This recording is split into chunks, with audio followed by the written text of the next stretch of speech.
Buenos días, buenas tardes y buenas noches a todos nuestros seguidores de iRock. Soy Pamela y el día de hoy tengo de invitado al querido Tom Hunting, baterista de Exodus, quienes están próximamente a lanzar su nueva producción, Persona Non Grata, este próximo 19 de noviembre vía Nuclear Blast Records. Hello Tom, welcome to iRock. How's everything going on? Mucho gusto. Mucho gusto también. How are you doing, Tom? Everything's great. Yeah, you look fantastic. We are really happy to have you today. You know that Chile loves Exodus, South America loves Exodus. We love Chile. Thank you. So I would like to ask you, how are you dealing with all the things related to the pandemic? You know that it's starting to open a little by little now because almost all the people got the vaccine, but how are you dealing with this situation? I think we all do what we can, you know.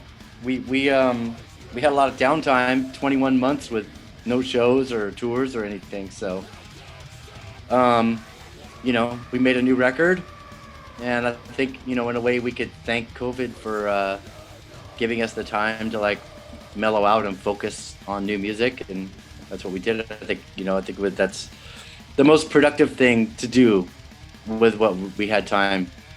You know, it was the only thing we could control because we couldn't play live, so we're like, well, we can make a record, so that's what we did.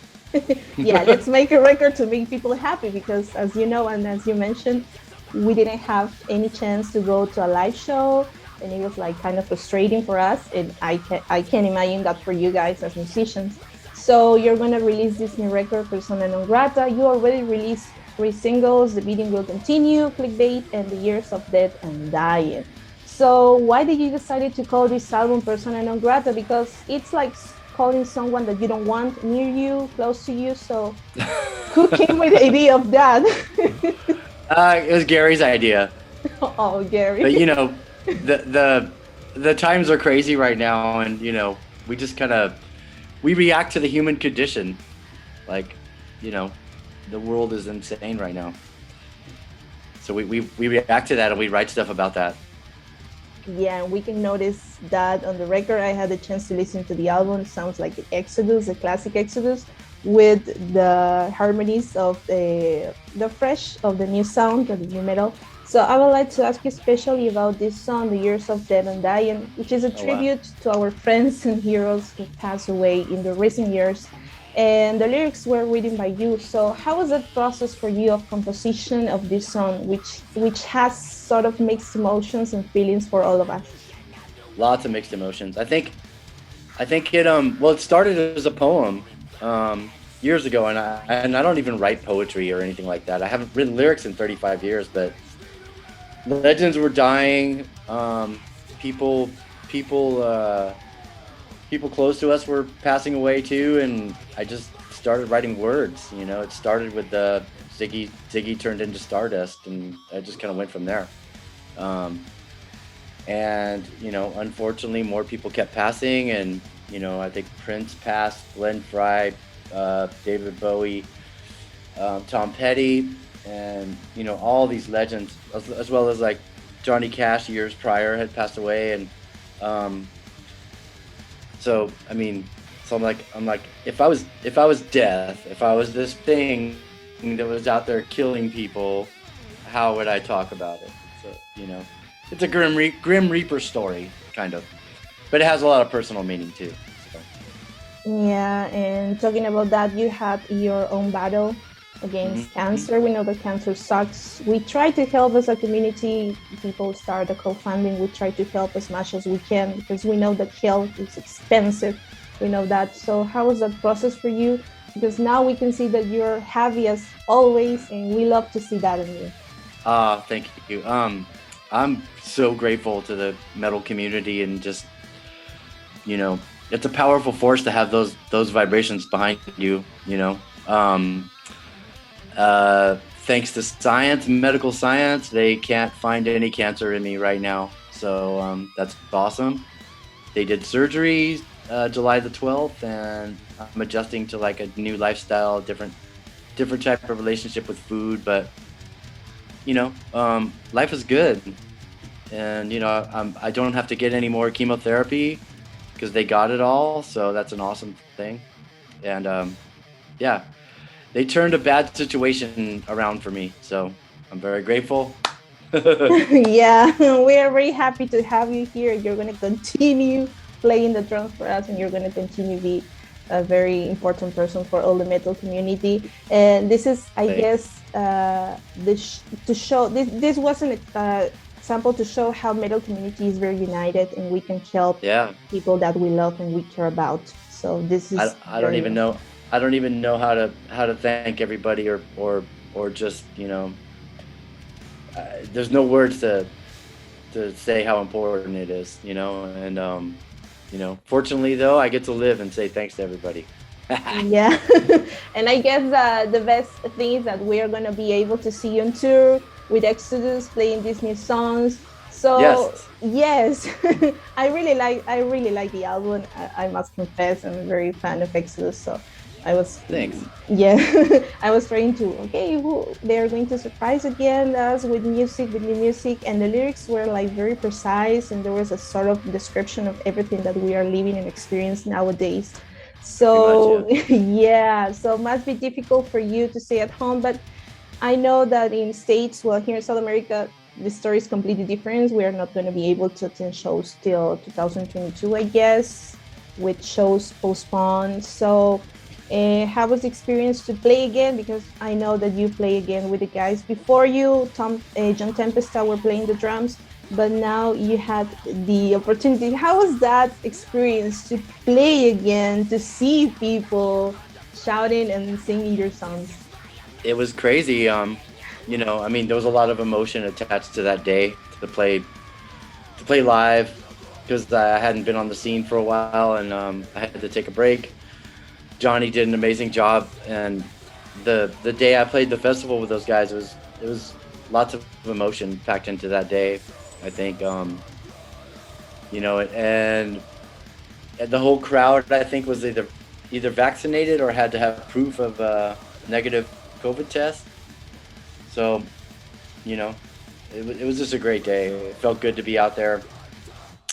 After a couple of songs, I was just like getting warmed up. You know, I wanted to keep going. Yeah. I imagine that you were like, damn, I'm playing again. I'm really happy to be alive and continue doing what I love. Oh man, yes, lots of emotion. I had to stop my emotions from, you know, taking over, because everybody was being very like welcoming and nice, and I was like, I have to go play this brutal music for 45 minutes. So we'll hug it out later. Yeah.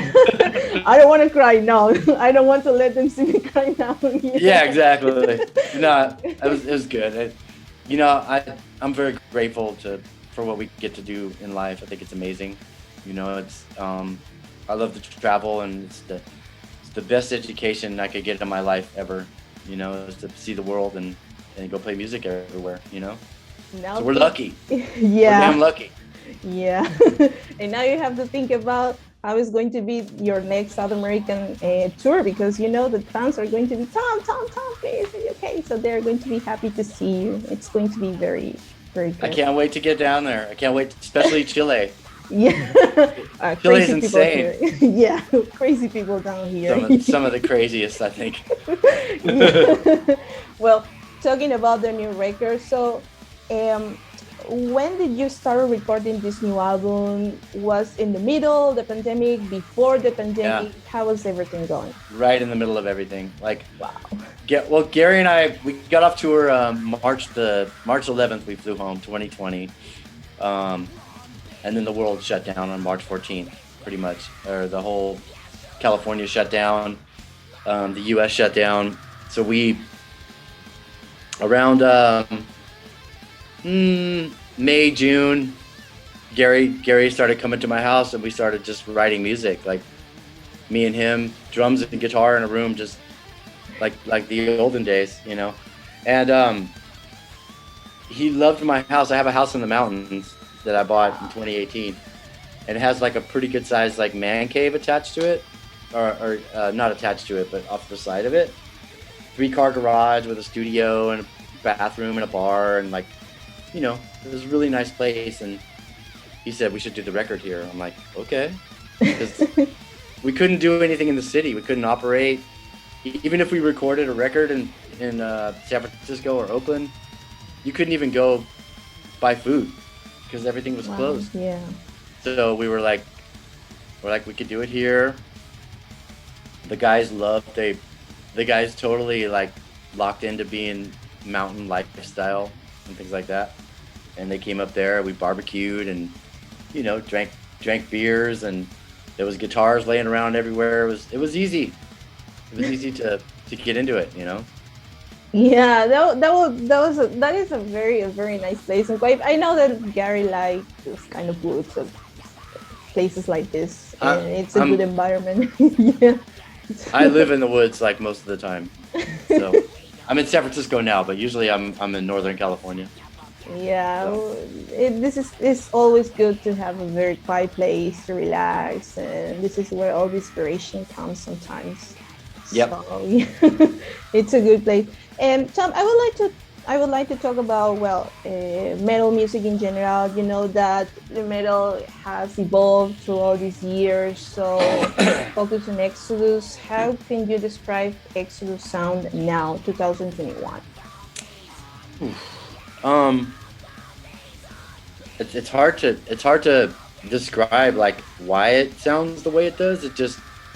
It's really organic, and it comes from many years of like, you know, a lot of these guys playing together, like all of us playing together. You know, we have kind of a brotherhood. And I don't know, there was no plan. We didn't have a plan like we're gonna sound like this, we're gonna be like this, we're gonna do this. It just happens and it evolves, you know. When was the time I don't want to be precise because I know that it's very difficult to remember memories from years ago, but what was that moment that you decided that I am going to play the drums because I love to play the drums and I want to do it? I was probably maybe 12 or 13, and my neighbor sold me a drum set for $15 because he was buying another drum set. It was a piece of junk, but I don't know. I just kind of gravitated towards drums. I was always beating on things, and I played guitar before that, but I always had this quiet love affair with drums. So, you know, I just did it one day. $15. Wow, that is very cheap. If you want this was to a buy long time ago. It was a really junky drum set. But I know that for a lot of documentaries and videos that as fans will watch, you have a very strong friendship with Gary. So I know that he was very supportive with you during all this process. So absolutely. Yeah, I know that. We know that. So is it difficult, or do you see that at some point in the future, maybe Exodus would like to collaborate with another musicians? I know that some people were trying and they were asking about Rob Dukes because they saw some pictures. Would you like to have him invite, or maybe to planning a future tour with Generation Kill and Exodus? What do you think about that? I don't know about Gen Kill and Exodus. I mean, maybe we'll see how it goes. But I think before the book closes on all this, we have a tour, like a big tour with everybody, you know, wow. Involved with you know, the history of the band, including Rob Dukes and including, you know, Rick, of course, Rick Hunold. Yeah. And we might have to bring one more drummer so I don't have to play like 30 songs a night, you know. See. Maybe Bo Staff and Tempesta might want to join in and do something, but we're not there yet. So we're not towards the end. We're not at the end of the book yet. Yeah. But when we get there, we'll address that and do some things like that. Let's forget about that. Maybe in a lot of more years. Not today, because now we have a new album. Yes, and we got work to do. Yes, we have a lot of work to do, guys. And what do you miss most about touring, Tom? I know that it must be difficult for you. Besides food, besides everything of that, what do you miss most about going to? I think I miss, you know, after so many years of doing this, like I have extended friends and family all over the world now. So I miss seeing them pretty much, and talking with them, and you know, kind of like, because I would see them every year, you know, pretty much, maybe sometimes 3 or 4 times in a year. I miss that. I miss the connection with people, you know. Yeah, I guess that is very, very important to keep our friends very close, because they are going to be the ones that are going to help during the dark times or difficult times, like everyone is experiencing nowadays due to the pandemic. So I would like to ask you. How's the pandemic? How's the pandemic going in Chile? Well, in Chile it's kind of difficult, but now, for example, I'm in Peru. So things in Peru, You're in Peru. are, yes, things in Peru are very complicated. We have like a sort of a curfew that starts, before it was like 2 a.m. in the morning, and now it's 4 a.m. in the morning. But people don't care. If you go out, you can see people having drinks. And at least I got my 2 vaccines, that I'm happy now. I'm like relaxed, because it took a long time for vaccine to come to Peru, right? Yeah, very long time. I just had my second shot on last week of September. My wife is Peruvian. Oh. So my family is Peruvian on her side. Oh my God. You're welcome to come here. We can join. Her cousins actually flew to Florida to get the vaccine, stayed for 2 weeks, got the second vaccine, and went home. Yeah. Because when Peru was having trouble getting shots to people, so yeah, we paid attention to what's happening in Peru very much all the time, and the political situation there is crazy too. Oh my God, that sucks. Political situation in general in South America is really complicated. We're facing and experiencing a lot of social problems nowadays, economical situations. You know how it works. You know, when we talk about political governments, they don't care about people. They just care about them, and that's it. Power. Yeah, power, money, everything that rules the world nowadays. It's very sad to say that, but it's true. Yep. But well, to deal with those situations, to deal with those things, we have music, and this is when we are going to play Loud, the new album from Exodus. I would like to ask you one more thing. Yeah, we have thrash metal, we have metal. I would like to ask you about, what is the best advice that you would like to give to these young musicians that maybe are starting to play in a band, or they want to start a band? I would say listen to all different kinds of music. Don't just be, only metal, or only whatever. Yeah, I think that you shouldn't limit yourself. Be true to all of it. Like, just open up. Listen to what moves you, no matter what kind of music it is. That, and maybe learn a real job too, just in case the music thing don't work out. You might want to take up being a nurse or a doctor, just in case the music doesn't work out. Or a comedian.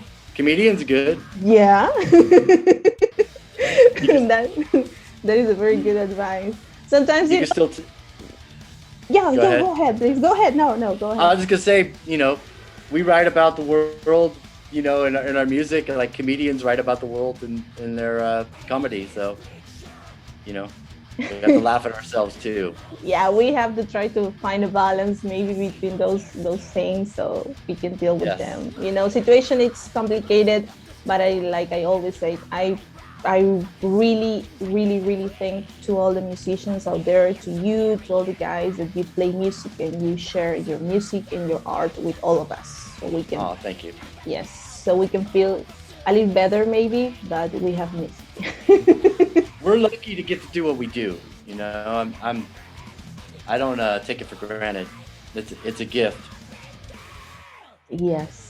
That's exactly what I say, because sometimes people think that, or people want to become maybe a musician because they want to get money, because they want to be famous. But I guess that at the end of the day, the idea is different, right? Maybe when you are very young, you want to have money, you want to be famous, you want to have a lot of girls or boys around you. But at the end of the day, it comes to do what you like to do, right? Yeah, and when I was a young man doing this, it was, it was more about the party, and now it's about the journey. Yeah, people say that life is a journey, right? Life is a journey. Right. We have to continue doing that. Tom, thank you so much for this conversation. I really appreciate it.